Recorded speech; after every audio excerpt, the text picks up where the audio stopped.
نحمده ونصلي على رسوله الكريم أما بعد فأعوذ بالله من الشيطان الرجيم رب اشرح لي صدري ويسر لي أمري واحلل عقدة من لساني يفقهوا قولي رب زدني علما ربنا فقهنا في الدين اللهم إني أسألك علما نافعا وعملا متقبلا ورزقا طيبا وأسرا السلام علیکم ورحمۃ اللہ وبرکاتہ۔ ہم پڑھ رہے ہیں الحمدللہ 23واں سپارہ ہے، سورہ زمر ہے، اور ہم لوگوں نے آیت نمبر 9 تک کیا تھا۔ اور ہم نے جو یہ پڑھا تھا آیت نمبر 9 میں، اس پڑھ کر پھر ہم آگے چلتے ہیں۔ اس میں اللہ سبحانہ تعالیٰ نے فرمایا تھا کہ بھلا مشرک اچھا ہے یا وہ جو رات کے وقتوں پہ زمین پہ پیشانی رکھ کر کھڑے ہو کر عبادت کرتا ہے اور آخرت سے ڈرتا ہے، اپنے پروردگار کی رحمت کی امید رکھتا ہے۔ کہو بھلا جو لوگ علم رکھتے ہیں جو نہیں رکھتے دونوں برابر ہو سکتے ہیں، اور نصیحت تو وہی پکڑتے ہیں جو عقل مند ہیں۔ تو یہاں اللہ سبحانہ تعالیٰ نے انتہائی خوبصورت طریقے سے کمپیریزنز کر کے، اللہ تعالیٰ نے لاجکس کے ساتھ، دلیلوں کے ساتھ اللہ تعالیٰ نے ایک کنٹراسٹ ہمارے سامنے پیش کیا کہ کیا جو بندہ عبادت کر رہا ہے، یعنی کہ زمین پہ پیشانی رکھ کے کھڑا ہے، یعنی کہ سجود میں قیام میں اپنی زندگی گزار ہے، اور وہ آخرت سے بھی ڈرتا ہے اور اللہ تعالیٰ کی رحمت کی اس کے پاس امید بھی ہے، اور جو لوگ علم نہیں رکھتے تو کیا وہ برابر ہو سکتے ہیں؟ تو یہاں پہ اللہ تعالیٰ یہاں بتا رہے ہیں کہ اب ایک شخص ہے جو صرف مصیبت کے وقت غیر اللہ کو پکارتا ہے، اور اسے قرآن جاہل یا نہ جاننے والے کے نام سے پکارتے ہیں، اور ایک وہ شخص ہے جو رات کے اندھیروں میں اٹھ کے اللہ سبحانہ تعالیٰ کے حضور سجدہ ریز ہو جاتا ہے، اور وہ ڈرتا ہے اور اس کو رحمت کی توقع بھی ہوتی ہے۔ تو اللہ تعالیٰ ایسے شخص کو عالم یا جاننے والے کے نام سے پکارتے ہیں، خواہ وہ اس نے ایجوکیشن حاصل کی ہے، فارمل ایجوکیشن، یا فارمل ایجوکیشن نہیں حاصل کی۔ اور پھر اسی طرح ان دونوں کا انجام کیسے برابر ہو سکتا ہے؟ تو یہاں پہ ہم نے لاسٹ بھی یہی بات کی تھی کہ قرآن ایک زندہ معجزہ ہے، اور یہ معجزہ ایسے ہے کہ اس سے ہر طرح کے لوگ اس قرآن کو سنتے ہیں، اس کے سحر میں، اس کی تاثیر میں، اس پہ گم ہو جاتے ہیں۔ اور یہ قرآن جو ہے افیکٹ کرتا ہے انسان کی ہیومن باڈی کے اوپر بھی، انسان کے اوپر بھی، اور اس کلام میں انتہائی تاثیر ہے۔ آپ سوچیں کہ ایک سمپل بات، قرآن کی کوئی بات، آپ درس میں جا رہے ہیں اور آپ اکثر کوئی بڑی جو پوش لیڈیز ہوتی ہیں اپنی کام والیوں کو بھی ساتھ لے جاتی ہے جنہوں نے ان کا بیگ اٹھایا ہوتا ہے، تو وہ بھی ساتھ بیٹھی ہوتی ہیں، اور وہ آپ دیکھا کریں کہ وہ ہم سے زیادہ توجہ سے بات سن رہی ہوتی ہیں، ان کو زیادہ اٹریکٹ کر رہی ہوتی ہے، اور ان کے دل پہ کلک کر رہی ہوتی ہے، حالانکہ وہی بات ہے۔ تو یہ قرآن کا معجزہ ہے کہ اس کو پڑھا لکھا بندہ بھی اور غیر پڑھا لکھا بندہ بھی، اس کو دونوں جو ہیں یہ افیکٹ کرتے ہیں۔ تو یہاں پھر اللہ تعالیٰ نے کمپیریزن بتایا کہ کیا یہ اس سے صرف نصیحت وہی پکڑ سکتے ہیں جو عقل مند ہے۔ تو یہاں پہ عقل مندی کا بھی کرائٹیریا کیا بتایا جا رہا ہے کہ جو یہ اللہ کی نعمتوں کو دیکھ کر اللہ کی معرفت حاصل نہیں کرتے تو پھر وہ کیا ہیں؟ تو یہاں پہ ان کو جاہل کہا گیا۔ یہاں پہ فارمل ایجوکیشن کی بات نہیں کی جا رہی ہے۔ تو ہم تو جاہل یا الٹریٹ اس کو انسان کو کہتے ہیں کہ جس نے کسی کالج یونیورسٹی میں نہیں پڑھا ہوا۔ تو بہرحال اللہ جاہل اس کو کہہ رہے ہیں کہ جو اللہ کی نشانیاں، قدرت کاملہ دیکھ کر بھی اللہ کی وحدانیت پہ، اللہ کی ذات صفات میں بلیو نہیں کرتا تو وہ جاہل ہے۔ آیت نمبر 10، قل کہہ دیجئے، یا عبادی اے میرے بندو، الذین آمنو جو ایمان لائے ہو، اتقو ڈرو، ربکم اپنے رب سے، للذین ان لوگوں کے لیے جنہوں نے احسنو احسان کیا، نیکی کی، فی میں حاضی دنیا اس دنیا میں، حسنا بھلائی ہے، وَعَرْضُ اللَّهِ اور ارض پاک سرزمین، جس طرح نا ارض زمین، اور زمین اللہ کی، واسیہ وسعت سے ہے، کشادہ ہے، وسیع ہے، انما اس کے سوا کچھ نہیں، یوفا ضرور، وفا سے ہے کہ ضرور دیا جائے گا، الصابرون صبر کرنے والوں کو، اجراہم اجر، اور ہم ان کا اجر، بغیر حساب، بغیر حساب کے۔ تو آیت نمبر 10 کا با محاورہ ہے، کہہ دو کہ اے میرے بندو جو ایمان لائے ہو، اپنے پروردگار سے ڈرو، اور جنہوں نے اس دنیا میں نیکی کی ان کے لیے بھلائی ہے، اللہ کی زمین کشادہ ہے، جو صبر کرنے والے ہیں ان کو بے شمار ثواب ملے گا۔ تو اللہ کی زمین کشادہ ہے کا مطلب یہ ہے کہ اگر ایک ملک میں رہ کے تم اللہ کی اطاعت نہیں کر سکتے تو وہاں سے ہجرت کر کے کسی دوسرے علاقے میں چلے جاؤ اور وہاں جا کے اللہ کی اطاعت اور بندگی کرو۔ تو جیسے ہم نے پیچھے آیت میں بتایا کہ جو لوگ آخرت پہ یقین رکھتے ہیں اور جو لوگ آخرت پہ یقین نہیں رکھتے تو پھر دونوں کے رویے عملی زندگی میں مختلف ہوں گے اور مرنے کے بعد دونوں کا انجام بھی جو ہوگا وہ ایک جیسا نہیں ہوگا۔ اور آیت نمبر 10 میں اگرچہ اللہ تعالیٰ نے مال کی جو ٹرانسلیشن ہے اس کو خیر کہا ہے، تو اگرچہ مال و دولت بھی اس بھلائی میں شامل ہے، لیکن یہ ممکن نہیں ہے کہ اس دنیا میں پرہیزگار لوگوں کو مال و دولت عطا ہو، اور یہ بھی ممکن ہے کہ انہیں مال و دولت عطا نہ کیا جائے۔ البتہ بھلائی کی اور بھی بہت سی اقسام ہیں جو انہیں یقیناً حاصل ہوتی ہیں۔ بھلائی کی کیا یہاں پہ بات کی جا رہی تھی، یہ جو آیت نمبر 10 میں آپ ان کی ورڈنگز پہ دیکھو، للذین احسنوا، ان لوگوں کو جنہوں نے اس دنیا میں نیکی کی ان کے لیے بھلائی ہے۔ تو وہ بھلائی کیسے ہو سکتی ہے کہ ایسے لوگوں کی سب عزت کرتے ہیں، خواہ عزت کرنے والے دیندار ہوں یا دنیا دار ہوں۔ پھر ایسے لوگوں کی بھلائی کیا ہے کہ ان کی بات کو ٹرسٹ کیا جاتا ہے، ٹرسٹ وردی سمجھا جاتا ہے، ایسے لوگوں کی ساکھ قائم رہتی ہے، اور آخرت کی بھلائی جو بہرحال ایسے لوگوں کو یقینی ملے گی۔ تو ایک تو یہ بات پتہ چل گئی کہ جو لوگ ایمان لائے ان کو کہا جا رہا ہے کہ اللہ تعالیٰ سے ڈرو، اور اللہ تعالیٰ نے آپ کے لیے اس دنیا میں بھی بڑا اجر رکھا ہوا اور آخرت میں بھی اجر کے خزانے ہیں۔ اور اسی آیت کے اگلے ٹکڑے سے پتہ چلتا ہے کہ یہ سورت سورہ حبشہ سے پہلے یا اس عرصے کے لگ بھگ نازل ہوئی جبکہ مسلمانوں پہ عرصہ حیات تنگ ہو گیا تھا اور انہیں اسلام کے مطابق اسلام کے ریچولز پہ عمل کرنا ان کے لیے بہت مشکل تھا۔ تو یہاں انہیں کہا جا رہا ہے کہ اگر مکہ کی سرزمین یا آس پاس کا علاقہ تمہارے لیے تنگ ہو گیا ہے تو اللہ کی زمین کشادہ ہے، بڑی وسیع ہے، کسی دوسرے ملک میں چلے جاؤ جہاں آزادی سے اسلام کے ریچولز کو ادا کر سکو۔ اور ترک وطن کے سلسلے میں بھی اگر کوئی مشکلات پیش آئیں تو جہاں جاؤ گے وہاں کی آپ کو ابتدا میں مشکلات تو آئیں گی، پھر آگے اللہ تعالیٰ مشکلات پہ کیا کہہ رہے ہیں کہ صبر کریں۔ تو ان مشکلات کو اگر صبر اور استقامت سے برداشت کریں گے تو ان کا ثواب بھی اللہ تعالیٰ کہہ رہے ہیں بے حساب ملے گا۔ تو واضح رہے کہ صبر کا تعلق ان مسلمانوں سے بھی ہے جو ہجرت کر کے چلے گئے، اور ان سے بھی جنہوں نے حضور صلی اللہ علیہ وسلم کی صحبت یا کسی دوسری وجہ سے ہجرت نہ کی بلکہ مکہ میں رہ کے کفار کی سختیاں سہنے کے باوجود اپنے دین پہ ڈٹے رہے۔ تو یہ اس کا عملی پوائنٹ آج کل کے بھی زمانے میں اگر آپ کو ایک جگہ بیٹھے ہوئے آپ کو اپنے ریلیجیسلی اپنے عبادت کرنے میں پرابلم ہو رہی ہے تو اللہ تعالیٰ کہہ رہے ہیں اللہ کی زمین وسیع ہے تو آپ اس پہ ہجرت کر دیں۔ تو اللہ تعالیٰ جو بھی مشکلات آئیں گی جنہوں نے ہجرت کی ہے یا نہیں کی ہے لیکن وہ کیا ہیں، آمنو، ایمان لانے والے، اتقو، اللہ سے ڈرنے والے ہیں، تو اللہ تعالیٰ کہہ رہے اجرہم بغیر حساب، ان کو بے شمار ثواب ملے گا۔ آیت نمبر 11، کل کہہ دیجئے انی، بے شک میں، مجھے، امرتو، حکم دیا گیا ہے، ان، کہ اعبودا، کہ میں عبادت کروں اللہ کی، مخلصاً، خالص کر کے، لحد دین، اس کے لیے دین۔ تو با محاورہ ہو گیا کہ کہہ دو مجھ سے ارشاد ہوا ہے کہ اللہ کی عبادت کو خالص کر کے اس کی بندگی کرو۔ اور اس کے ساتھ اگلی بھی بہت خوبصورت آیت ہے، اس کی بھی ساتھ دیکھ لیتے ہیں، کل کہہ دیجئے انی، بے شک میں، نہیں سوری یہ تو ہو گیا آیت نمبر 12، وہ امرتو، اور مجھے حکم دیا گیا، لی ان، کہ اکونا، کہ میں ہو جاؤں،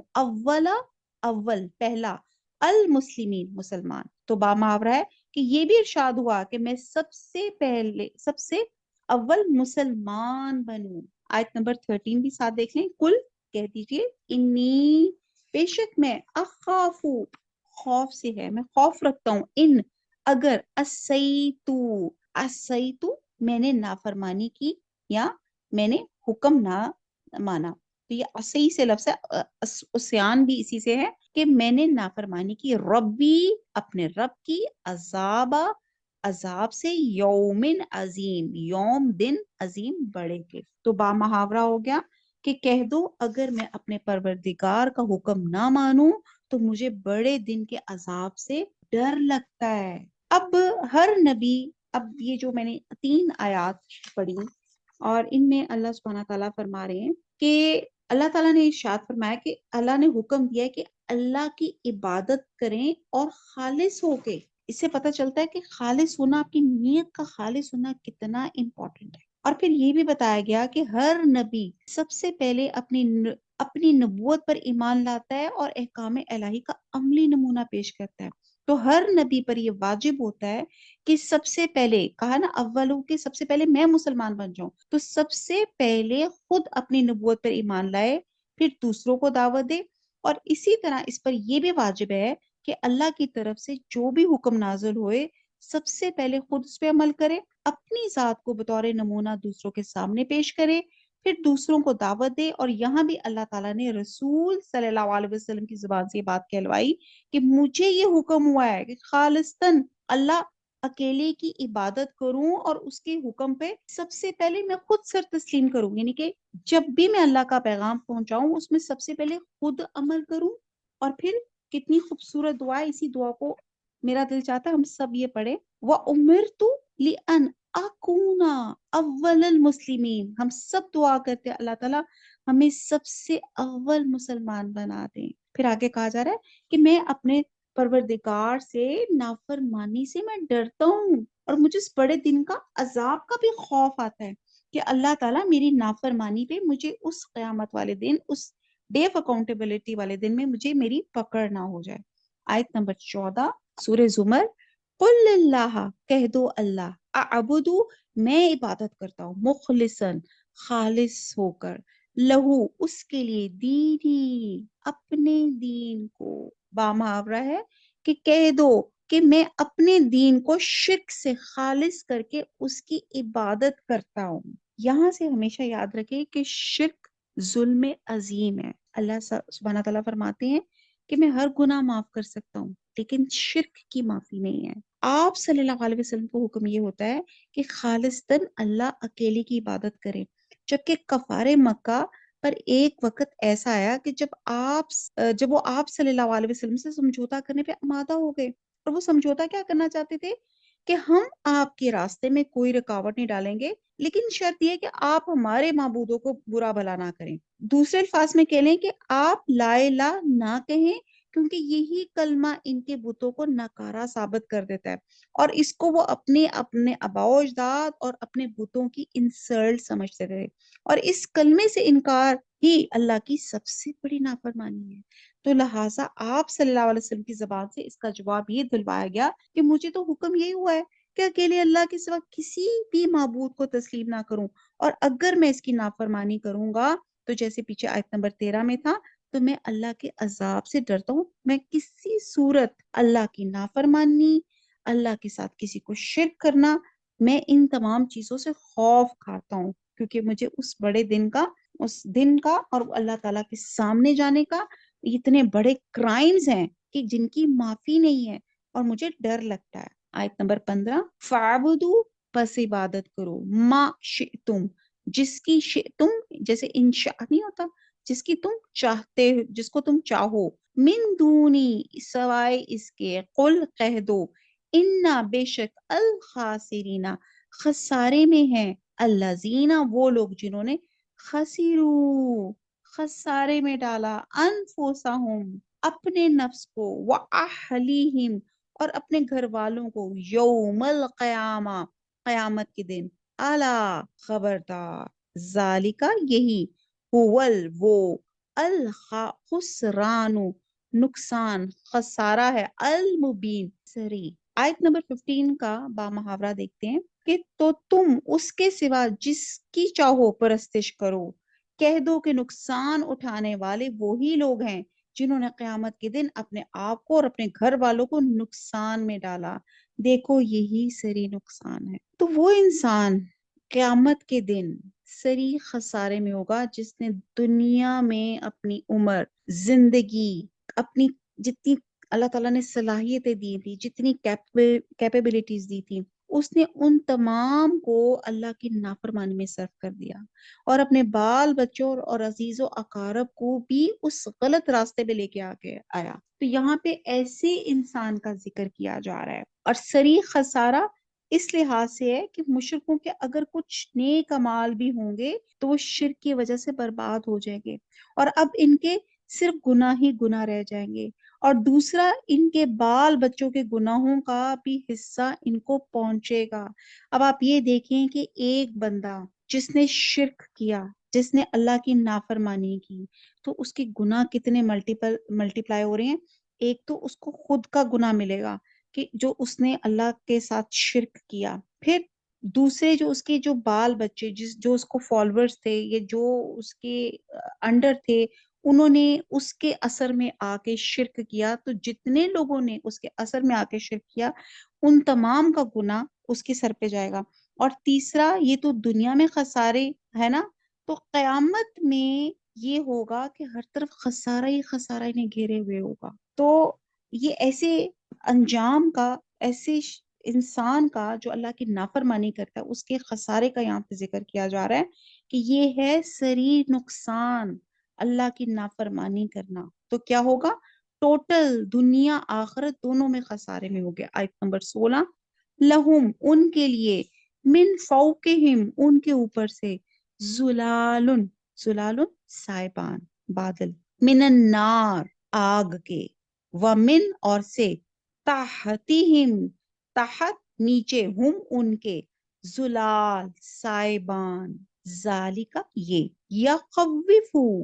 یخوفو خوف سے، یہ ڈراتا ہے اللہ اللہ بھی ساتھ اس کے، عبادہ اپنے بندوں کو، یا عبادی اے میرے بندو، فتقون مجھ سے ڈرو۔ آیت نمبر 16 با محاورہ، ان کے اوپر تو آگ کے سائبان ہوں گے اور نیچے اس کے فرش ہوں گے، یہ وہ عذاب ہے جن سے اللہ اپنے بندوں کو ڈراتا ہے، تو اے میرے بندو مجھ سے ڈرتے رہو۔ اب اللہ تعالیٰ نے جب بتا دیا کہ ایک شرک کرنا والا ٹوٹل خسارے میں ہے، اب اللہ یہاں پہ پکچرائزیشن کر رہے ہیں کہ ایسے بندے کا خسارہ کیا ہوگا۔ جیسے زلالہ کی جمع جس کے معنی سایہ بھی ہیں اور بادل بھی ہیں، ایسا خیمہ یا سائبان بھی ہیں جس کی صرف چھت ہی چھت ہو، اور اس کے نیچے بھی ایسی آگ کی گھٹا اٹھ رہی ہو۔ تو مسئلہ یہ ہے کہ یہاں پہ سری خسارہ پانے والوں کی سزا کی پکچرائزیشن کی جا رہی ہے کہ ان کے اوپر آگ کی بادل گھٹا چھائی ہوئی ہے، اور ان کے نیچے بھی ایسے آگ کی گھٹا اٹھ رہی ہے، اور انہیں دونوں طرف سے اپنے لپیٹ میں لے رہی ہے۔ امیجن کریں، سخت گرمیوں کا دن ہو، ایک تو سورج بھی اوپر سے تپ رہا ہو، اور نیچے سے جس زمین پہ آپ کھڑے ہیں وہ بھی تپ رہی ہو، آگ کے شعلے لگا رہی ہو، تو آپ سوچیں گے کیا انجام ہوگا اس انسان کا، کتنا برا حال ہوگا۔ تو یہاں پہ اسی چیز کا بیان کیا جا رہا ہے کہ ایسے خسارے والے کا بندے کی پکچرائزیشن کی جا رہی ہے کہ کتنا کہ وہ آگ کے اندر ڈوبا ہوگا، اوپر بھی اور نیچے بھی۔ آیت نمبر 17، والذین اور جن لوگوں نے، اجتنو اجتناب کیا، الطاغوتا تاغوت یہ انشاءاللہ ڈیٹیل میں تھوڑا دیکھتے ہیں، یہ معبود باطل کہہ لیں، اس کے بہت سی میننگز ہیں، انشاءاللہ تعالیٰ ڈسکس کریں گے۔ طاغوت این یعبدوہا کہ عبادت کرے اس کی،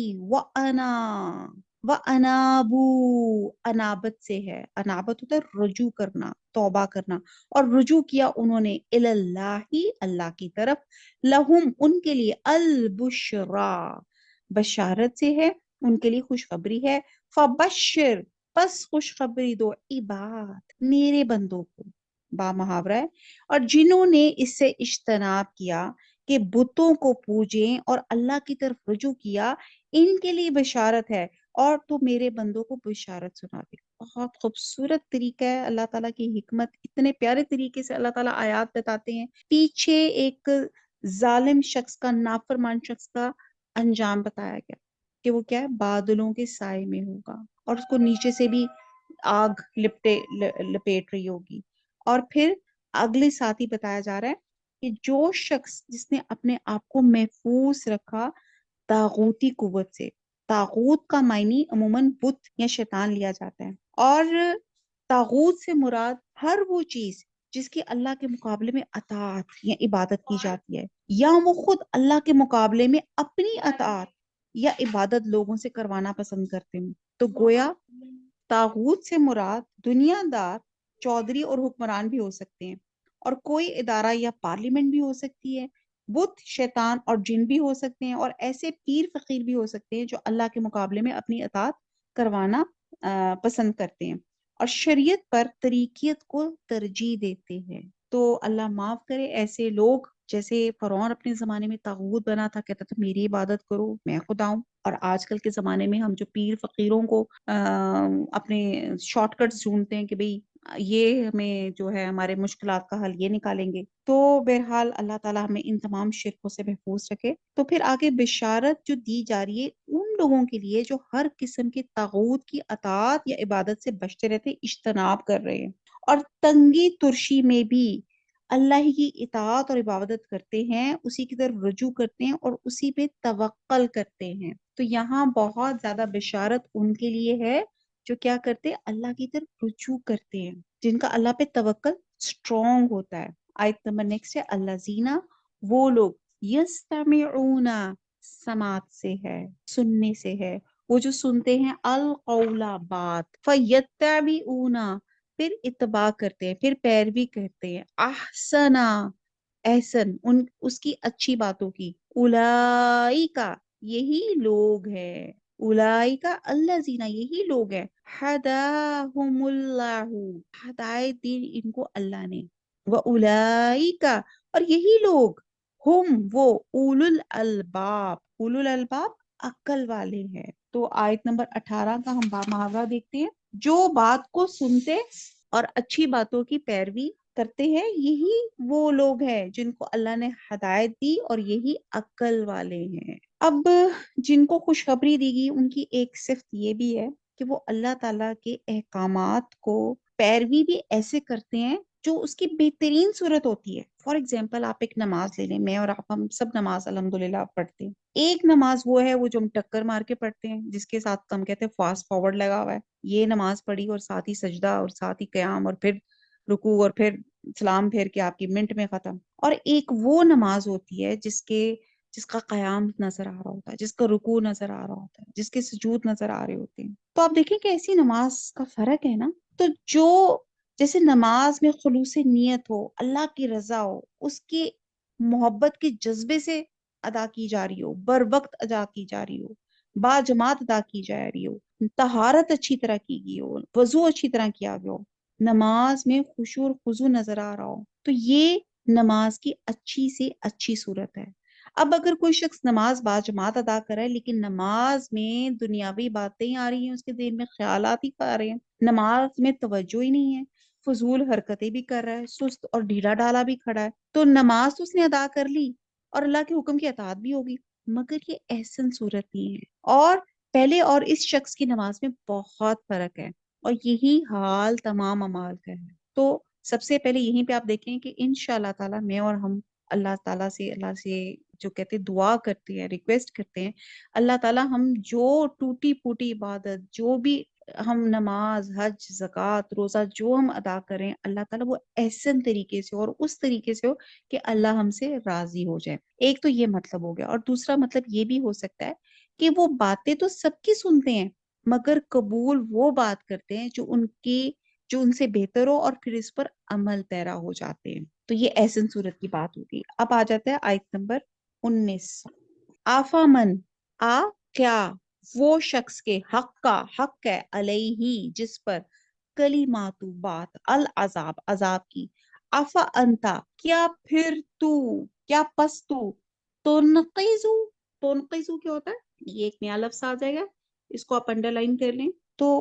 تنقذو ہوتا ہے چھڑائے گا، تو نجات دلاتا ہے، ٹھیک ہے، انقاذ لفظ سے، من، اس کو جو فنار، آگ میں، آیت نمبر 19 کا با محاورہ، کہ بھلا جس شخص پہ عذاب کا حکم صادر ہو چکا تو کیا تم ایسے دوزخی کو مخلصی دے سکو گے؟ آپ یہ دیکھیں کہ کیا جس شخص پہ عذاب کی بات ثابت ہو چکی، تو اے نبی آپ ایسے شخص کو چھڑا سکتے ہیں جو آگ میں گر چکا ہو، ٹھیک ہے، یعنی کہ جن لوگوں پہ ان کی ضد، ہٹ درمی اور بد اعمالیوں کے سبب سے عذاب جو ہے ان پہ ثابت ہو چکی ہے کہ ان پہ عذاب ہوگا، تو کیا وہ ہدایت کی راہ اختیار کر سکتے ہیں؟ بھلا ایسے بدبختوں کو جو انہی کی بد عنوانیوں کے باعث آگ میں گر پڑے ہیں، انہیں آپ یا کوئی دوسرا راہ راست پہ لا سکتا ہے؟ انہیں آگ سے نکالا جا سکتا ہے؟ تو یہاں پہ یہ سوالات ہو رہے ہیں آیت نمبر 19 میں کہ کیا وہ شخص جس پہ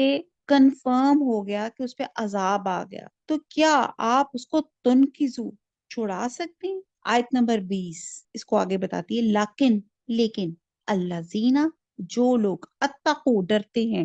ربہم اپنے رب سے، لہم ان کے لیے، غرفن ہوتا ہے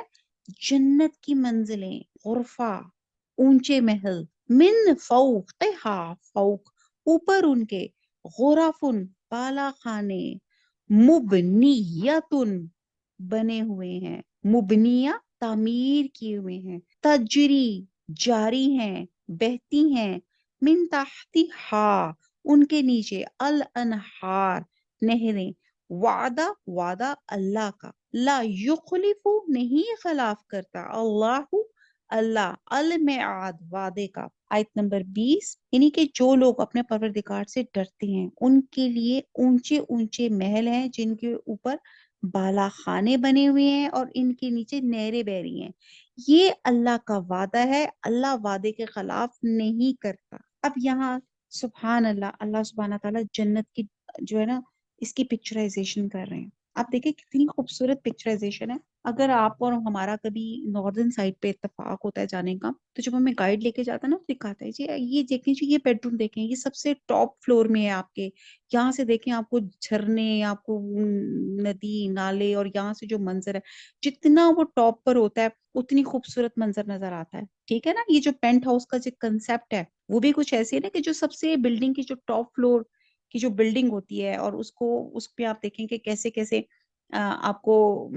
منظر کتنے خوبصورت نظر آتے ہیں۔ اگر ہم لاہور میں بات کریں تو منال کہ اگر آپ ٹاپ پہ چلے جائیں تو آپ کو کتنا خوبصورت اوپر سے ایک ٹاپ نظر آتا ہے۔ یو کے میں بات کریں تو وہاں پہ بھی جو آپ کی ایک دو بلڈنگز ہیں جہاں پہ بالکل ٹاپ پہ آپ